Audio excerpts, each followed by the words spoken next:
அனைவருக்கும் வணக்கம். நான் ஆட்டோ ஓட்டுநர் பிரசாந்த். இந்த பதிவு எதுக்காக பார்த்தீங்கன்னா, நம்ம எக்மோர் பேபி ஹாஸ்பிட்டலில் ஒரு அம்மா பதிவு போட்டிருந்தாங்க, மெயின்டெனன்ஸ் சரியில்லை அப்படின்னு. இந்த விஷயம் வந்து நம்ம விஜயனாக்கு போயிருக்கு. விஜயனா போனோன்னா அவர் மக்கள் தான் முக்கியம்னு சொல்லி அந்த இடத்துக்கு ஹாஸ்பிட்டலுக்கு வந்து எல்லோரையும் பார்த்துருக்கிறாரு. அவருக்கு ரொம்ப நன்றி. விஜயனா நினச்சிருந்தாருன்னா ஒரு எம்எல்ஏ இல்லை ஒரு மினிஸ்டரை விட்டு கூட பார்க்க விட்டுருந்துருக்கலாம். ஆனால் சிஎம் வந்தது எவ்வளோ பெரிய விஷயம். அவருக்கு ஒரு சல்யூட் ஒன்று போட்டுக்கிறேன். ஆனால் ஒரு சின்ன ரெக்வெஸ்ட்டுன்னா, இந்த வீடியோ வந்து விஜயனை பார்த்தாலும் சரி, டிவிக்கு நிர்வாகி யாராக பார்த்தாங்களா சரிண்ணா, நம்ம வந்து ஸ்டான்லி பேபி ஹாஸ்பிட்டலில் பார்த்தீங்கன்னா ஒரு லேப் ஒன்று கொண்டு வந்தால் நல்லாயிருக்குண்ணா. குழந்தைக்குன்னு அந்த ஒரு ஹாஸ்பிட்டல் தனியாக ஒதுக்கி வச்சுருக்க இதில் பில்டிங்கில் ஒரு லேப் ஒன்று கொண்டு வந்தால் நல்லாயிருக்கும். ஏன்னா ஒரு குழந்தை எமர்ஜென்சின்னு தூக்கின்னு ஓடி வர சொல்ல, குழந்தைக்கு டெஸ்ட் எடுக்க சொல்ல, ஆப்போசிட்டில் இருக்கிற பெரியார் ஹாஸ்பிட்டலுக்கு போக சொல்கிறாங்கண்ணா.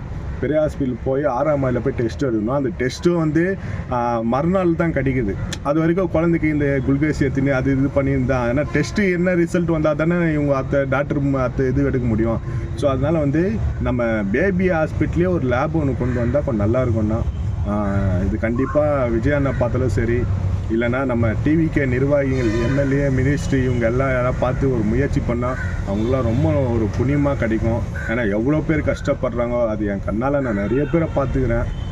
கொஞ்சம் இது முயற்சி பண்ணி கொஞ்சம் பண்ணுங்கண்ணா. நன்றி.